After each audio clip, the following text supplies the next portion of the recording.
Değerli izləyicilər, videonu bəyənib kanala abunə olun ki, hər kəs son xəbərlərdən anında məlumatlansın.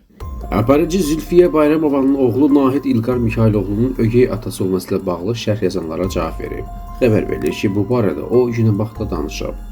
Yazırlar ki, İlqar Mixayloğlu Nahidin ögey atasıdır. Açıqlama verirəm. Biyoloji ata olmaq asandır. Bunu hər kəs bacarır. Ata ona deyərəm ki, o oğlu böyüdür, dəstək olur. İnsanların ona sevgisini qazandırır, qayğısına qalır.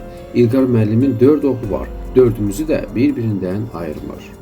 Bir ailənin 4 üzvü pendirdən zəhərlənib. Xəbər verilir ki, sakinlər 1986-cı il təvəllüdlü, 1989-cu il təvəllüdlü, ailənin digər övladları 2010-cu il təvəllüdlü və 2013-cü il təvəllüdlü şəxslər zəhərlənmə diaqnozu ilə xəstəxanaya yerləşdirilib. Onlara yardım edildi, vəziyyətlərinin çətinliyi bildirilir. Məlumata görə zəhərlənən şəxslər yaşadıkları evdə pendir yedikdən sonra zəhərləniblər. Hadisə yerinə AQDA əməkdaşları cəlb edilir. Faktla bağlı araşdırma aparılır. Allah şəfa versin.